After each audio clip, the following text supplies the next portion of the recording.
When an American woman visited her husband's family, she uncovered a shocking truth. Behind the polite mask they wore when speaking English to her, they shifted languages to insult her behind her back. They mocked her American manners, criticized her parenting, and even body-shamed her while she was pregnant, all under the assumption she couldn't understand. Little did they know she caught every insult, every whisper, every cruel remark. And when she finally confronted them, it was a moment they would regret for the rest of their lives. Make sure to hit the subscribe button so you don't miss any inspiring stories I share. Moving to a new country is never easy, but Sophie was ready to take the leap. At 27, she and her husband, Pierre, decided to leave their life in the US behind and settle in Lyon, France. With Sophie pregnant with their first child, the timing felt perfect. Pierre's family lived in Lyon and offered their support, which seemed like a dream come true for the young couple seeking stability. Sophie embraced the transition wholeheartedly.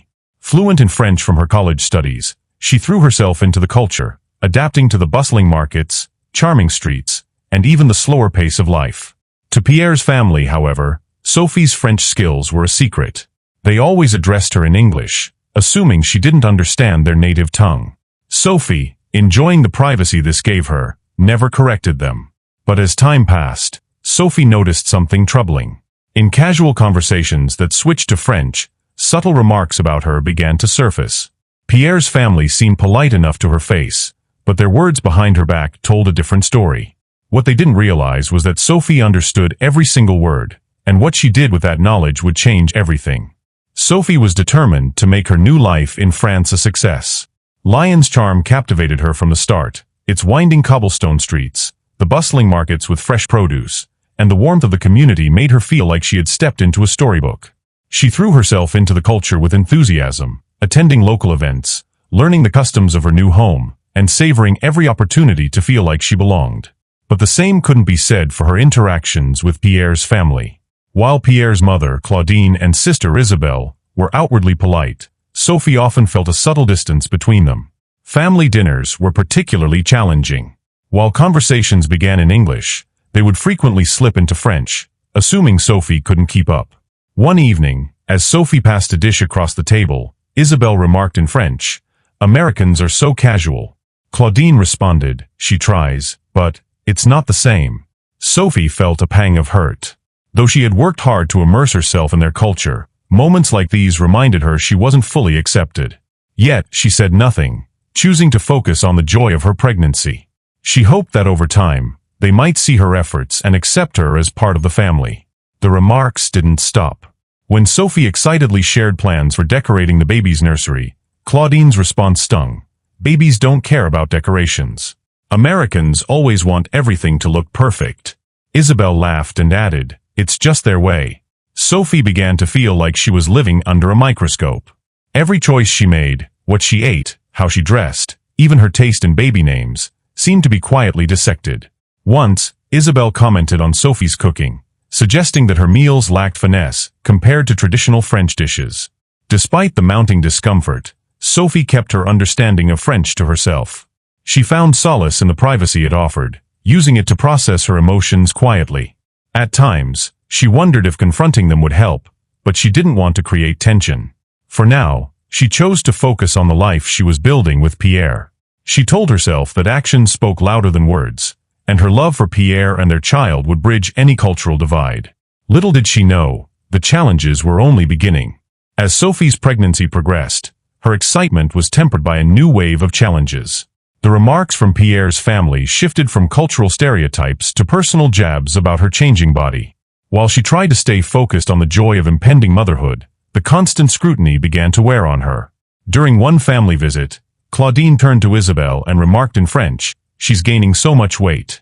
French women stay slim during pregnancy. It's healthier for the baby. Isabelle nodded, adding, "She doesn't even try to watch what she eats." It's no wonder. Sophie, who overheard every word, felt her stomach knot. These were the same people who would later offer her a warm smile and comment on how radiant she looked.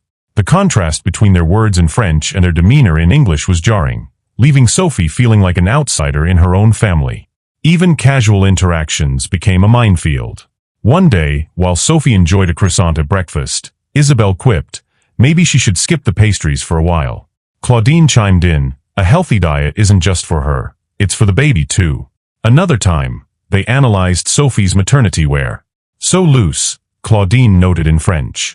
It's like she's given up already. Sophie, already self-conscious about her swelling belly and ankles, began to dread these encounters. Every glance and comment felt like a judgment. Her body, which she had come to view as a vessel of life and love, now felt like an object of public scrutiny. She often caught herself second-guessing everything, from the meals she prepared to the clothes she wore, all to avoid their unkind commentary. Pierre noticed Sophie's growing discomfort and encouraged her to share her feelings. One evening, as they sat together in their cozy living room, she finally opened up. "They don't see me as part of the family," Sophie admitted, tears welling up in her eyes. "They only see what they want to criticize." Furious, Pierre promised to confront his mother and sister. "I won't let them treat you this way," he assured her. True to his word, Pierre spoke with them the following weekend. Though they apologized superficially, their behavior barely changed. Claudine even remarked afterward, "She's so sensitive. It's impossible to say anything to her." The remarks didn't stop, and Sophie found herself withdrawing more and more. She avoided family gatherings whenever possible, pouring her energy into preparing for the baby. "I'll prove them wrong," she thought to herself, finding strength in her quiet determination. She began planning the nursery meticulously, using her creativity to transform it into a haven for her child, a space filled with love and warmth. Despite her resolve, the comments left scars. Sophie began doubting herself, questioning if she was doing enough for her baby or if she should change her habits to appease Pierre's family. It wasn't until she felt the baby's first kick, a strong, reassuring flutter, that she realized her focus needed to be on her own happiness and health, not their approval. To rebuild her confidence, Sophie started journaling to process her feelings. Each night, she would write about her dreams for her child and the life she wanted to create for her family. These quiet moments of reflection became her sanctuary, reminding her of her strength. Unbeknownst to Pierre's family, Sophie's determination was growing. She resolved that once the baby arrived, she would set boundaries. She wouldn't let their judgment overshadow the joy of becoming a mother. For now she endured, finding solace in her love for her child, a love that no amount of scrutiny could shake. The long-awaited day arrived when Sophie gave birth to her daughter, Lily. It was a bright spring morning, and Sophie could hardly believe the whirlwind of emotions coursing through her. After hours of labor, the moment she held Lily for the first time, her heart swelled with a love she had never known. The name Lily had been a deliberate choice, inspired by the delicate flowers growing in the small garden of their home. To Sophie, the name symbolized purity, growth, and the hope she and Pierre shared for their family. Pierre, overjoyed, couldn't wait to share the news with his family. He called Claudine and Isabelle, announcing the birth of their baby girl. However, what should have been a moment of celebration quickly turned sour. "Lilith," Claudine repeated in disbelief. "You named her after a demon?" Pierre corrected them, explaining, "No, it's Lily, like the flower." Sophie, exhausted but listening nearby, heard Claudine scoff. "That's not a proper name. It's inappropriate. What will people think?" For Sophie, this was a crushing blow. Even in this moment of joy, her in-laws had found a way to taint it with criticism. Their reaction to Lily's name was just the beginning.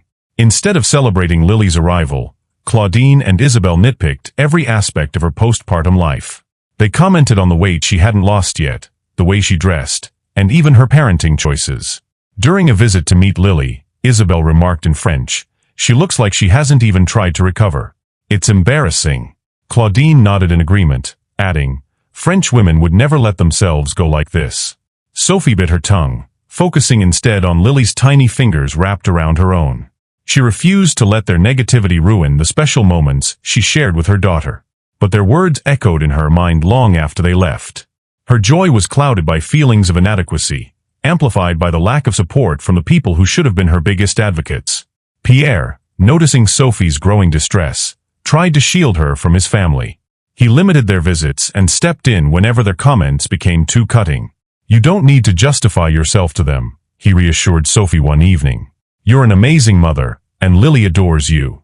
Sophie appreciated Pierre's support, but the damage was already done.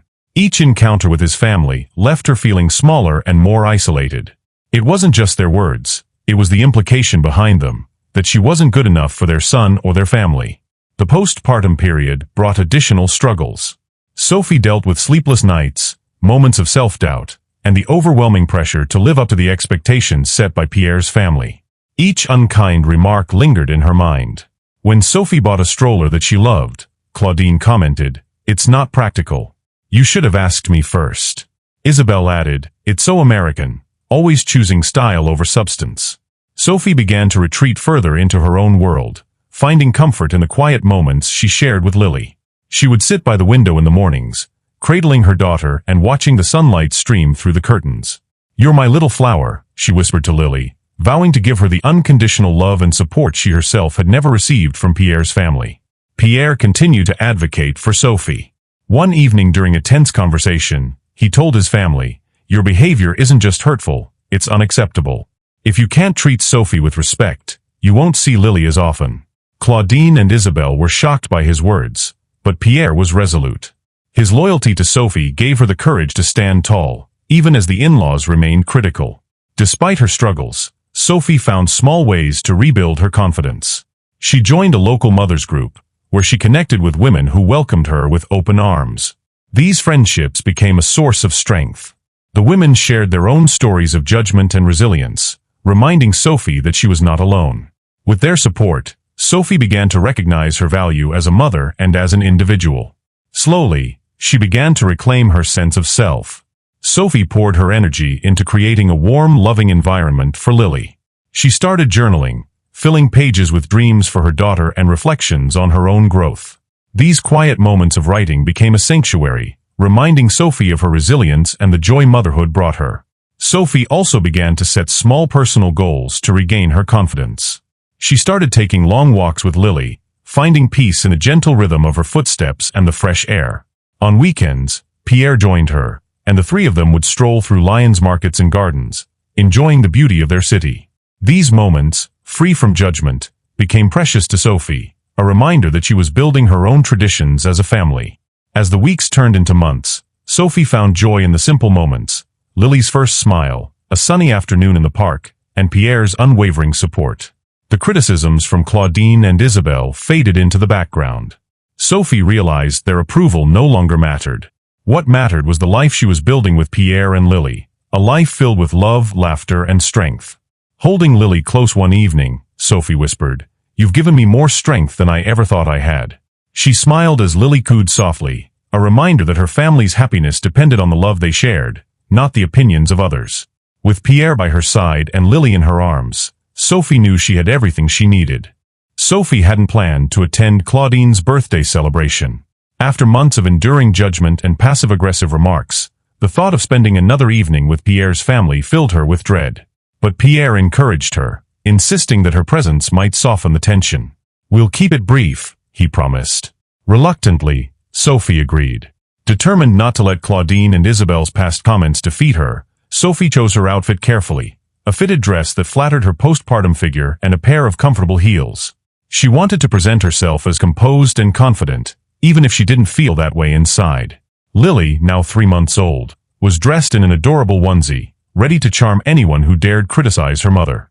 As they arrived at Claudine's elegant home, Sophie plastered a polite smile on her face.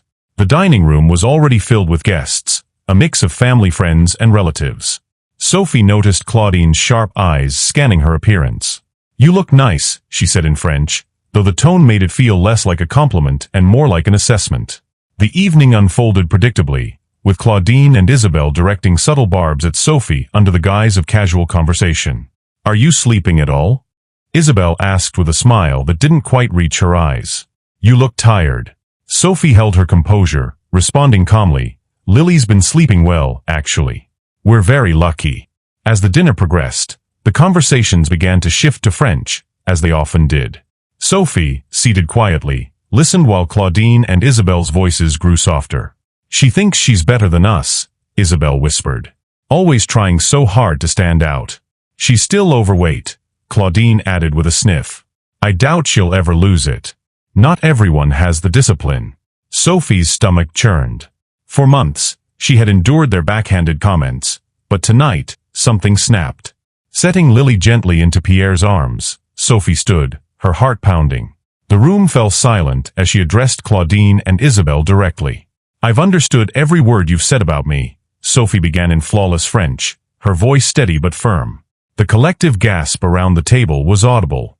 "From the very beginning, I've listened to your judgments, your criticisms, and your cruel remarks."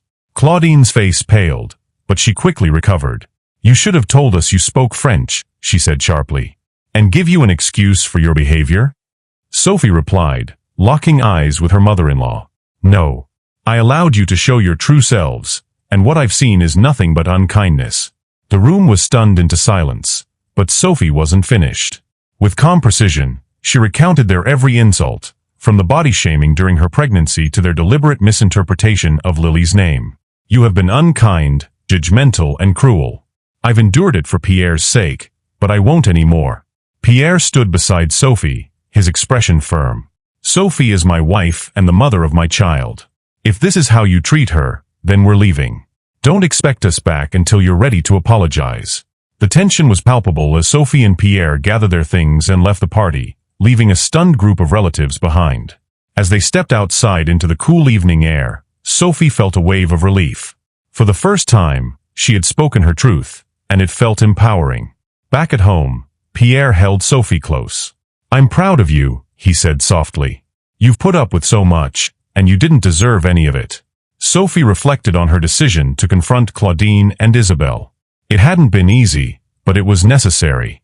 She had spent months prioritizing their feelings over her own, but tonight had been a turning point. She wasn't just standing up for herself, she was standing up for the family she was building with Pierre and Lily. In the days that followed, Claudine attempted to reach out, sending a series of lukewarm apologies through Pierre. "She's upset," Pierre relayed. "She didn't realize how much her words hurt you." Sophie listened, but remained firm. "If she's genuinely sorry, she'll need to show it, not just say it," she replied. Pierre agreed, respecting Sophie's boundaries. Isabel, on the other hand, remained defensive, insisting that Sophie had overreacted. Sophie chose not to engage.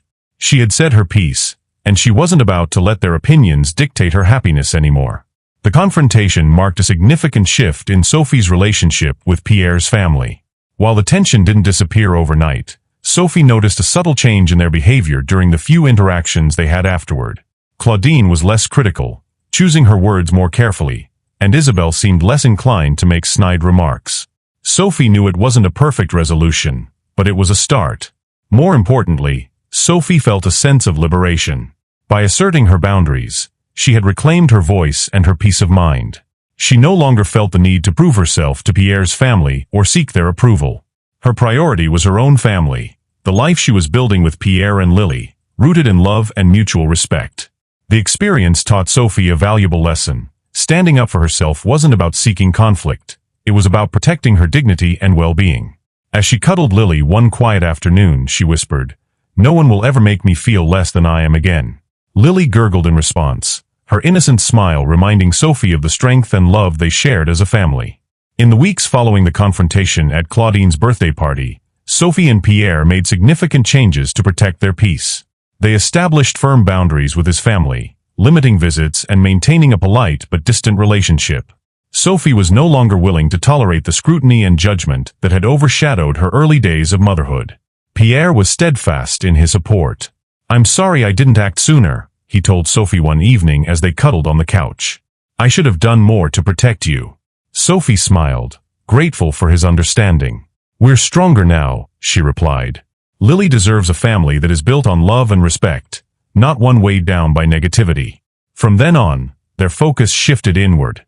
Together, they built a harmonious home where Lily could thrive. Sophie found joy in her daily routines, cherishing every moment with her daughter. She also continued to nurture her newfound confidence, recognizing her worth beyond anyone else's opinion. Though her relationship with Pierre's family remained strained, Sophie felt no bitterness. Instead, she felt a quiet strength in the life she had built. For Sophie, this chapter was about reclaiming her peace and learning that true happiness came from within. Espero que esta historia haya sido de tu agrado. Estoy seguro de que también te gustará la siguiente historia. Haz clic en el video que aparece en pantalla ahora mismo y no olvides suscribirte si quieres ver más videos como este en el futuro. Gracias por ver hasta el final. Nos vemos pronto.